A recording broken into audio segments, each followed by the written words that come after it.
Hey guys, so it's been a pretty long time, couple months.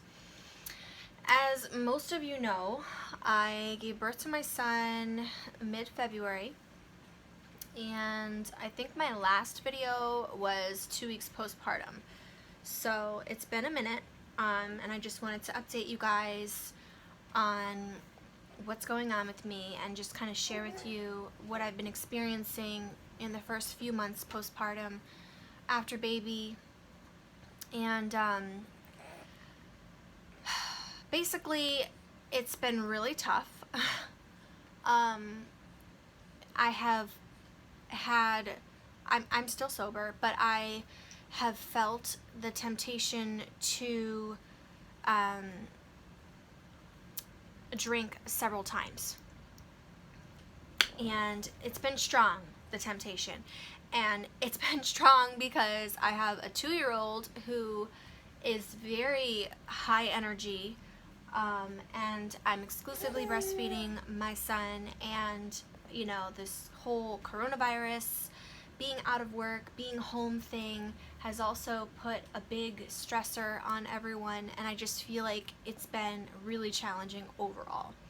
So I know that during this time it's a lot harder for people who are trying to stay sober to maintain their sobriety, just purely because we're all at home, and many of us, not all of us, but many of us are at home, many of us are out of work, many of us are kind of just like shut-ins who are sitting around, you know, with our thoughts, kind of like, how do we deal with this? How do we manage this, right? And it's been really hard. It's been really, really hard. But I've managed to stay sober. I have had a lot of moments, like I said, where I came close to wanting to drink, but I didn't. I have been using CBD oil for my anxiety. I have also just been keeping myself busy, has been a great thing for me. And now that I'm almost a year and a half into sobriety, I feel like I can now transition from, you know, counting the days and feeling sort of like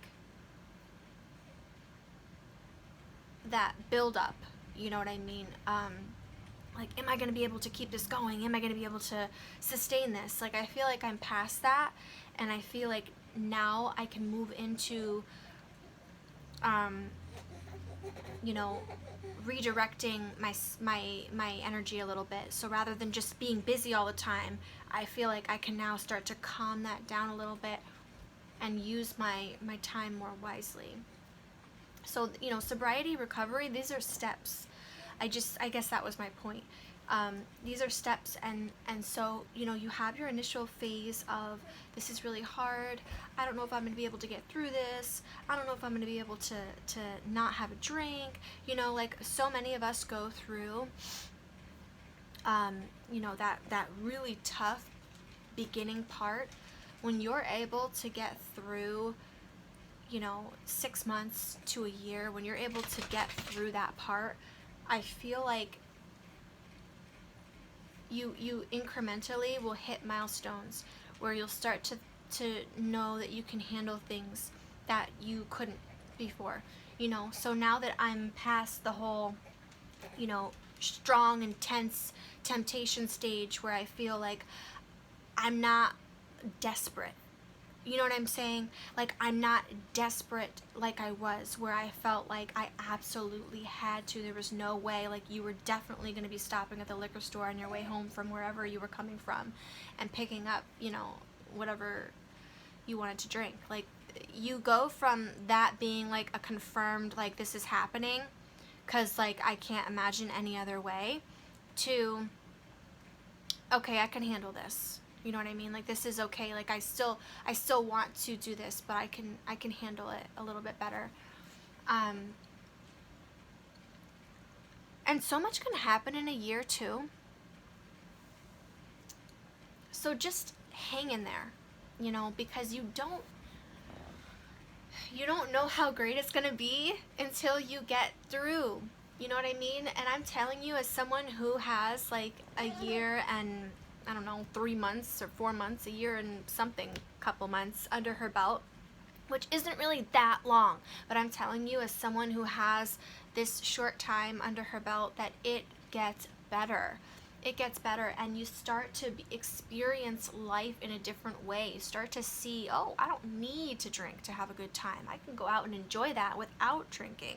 And life transforms, because what happens is you adapt to your surroundings and you adapt to your habits, right? Your new habits. So if you decide, I'm going to go out to dinner and I'm not going to have an alcoholic beverage and I'm going to enjoy myself, and you do that enough times, eventually you're going to enjoy yourself out to dinner without an alcoholic beverage. If you go to a concert, or you go to an event, or you go to somewhere where there's going to be multiple people, right? I know right now with summer approaching, there's a lot of people who are triggered because summertime is drinking time for a lot of people. The weather gets nicer. People start to feel like they want to be outside having a drink, because our brains have been conditioned.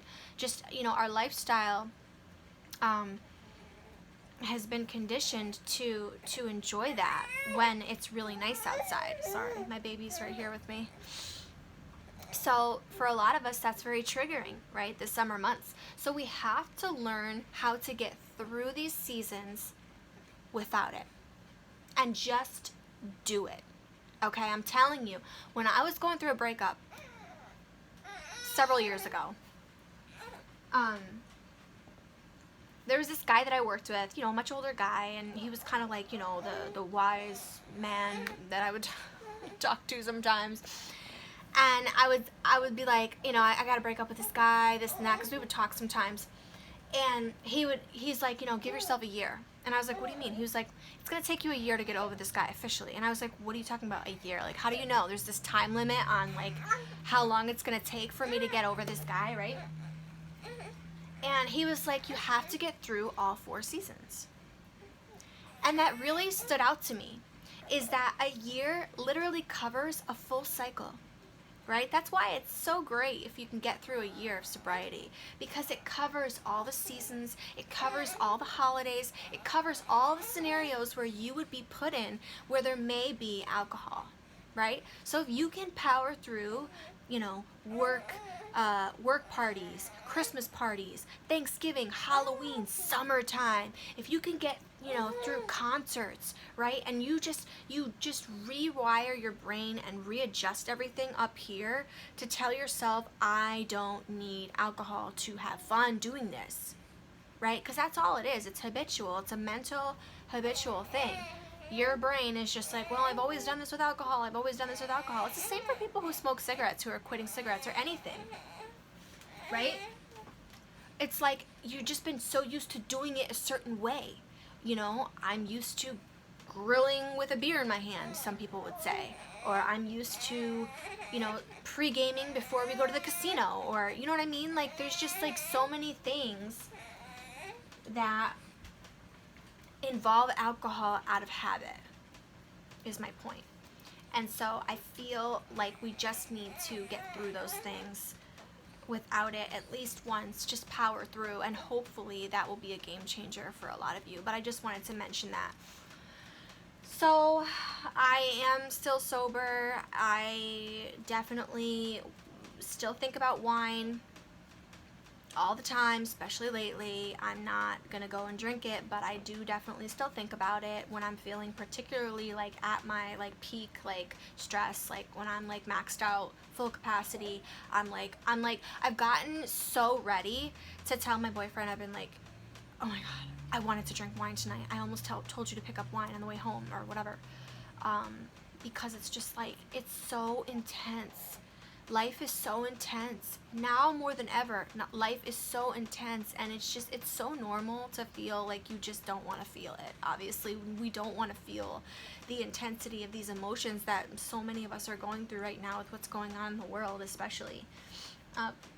So I get it, but I have just been taking it one day at a time, and I've really been pouring into myself personal development. Like I said, I've been using CBD oil as well, which does really help with the anxiousness, especially. I haven't had postpartum depression yet. In the very beginning, right immediately after I had my son, I started to feel like the blues, but I feel like that's normal, but it didn't stick around. I didn't really have the opportunity to get depressed this time around, just because I've been so busy and so many demands going on that like I just don't have the time to sit around and feel sorry for myself. I just don't. And I don't mean to be insensitive by putting it that way, but that's how I look at it, and I don't have that luxury. I have too much going on to be depressed. I have to keep going because I don't have a choice. So that's been helpful, is staying busy and having demands from my family. You know, as hard as that can feel some days, it's also been a blessing in a sense, because it keeps me busy. And it, you know, when you're idle, like I don't sit around and watch TV. Like it's just not something that I do. Like maybe at night before bed, but like I haven't sat and read a book in a long time. You know, like I don't have a lot of idle time. And that's my way of coping with my recovery, you know, with the addiction, is staying busy. It helps me to not have those dull moments, those idle moments where I can sit and think and start to feel like shit and then want to drink.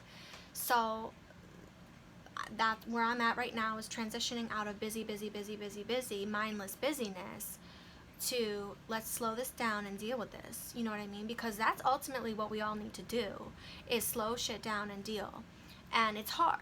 And you gotta pick it back layer by layer, I feel like, and when you're ready. And so you don't want to push sobriety too far too soon, because I feel like that puts pressure. And when you put pressure, you feel anxiety. When you feel anxiety, you want to drink. So there's just it's like this chain reaction. You know what I'm saying? Where you just, one thing affects another. So you have to be gentle with yourself. You have to be careful, because this is important. You have to take things step by step and start to see bigger picture a little bit with this too. You know, like don't be like, oh, I blew it, I fucked up because, you know, I totally, you know, drank again. Okay, it's cool. You know, I was the person that beat herself up time and time again.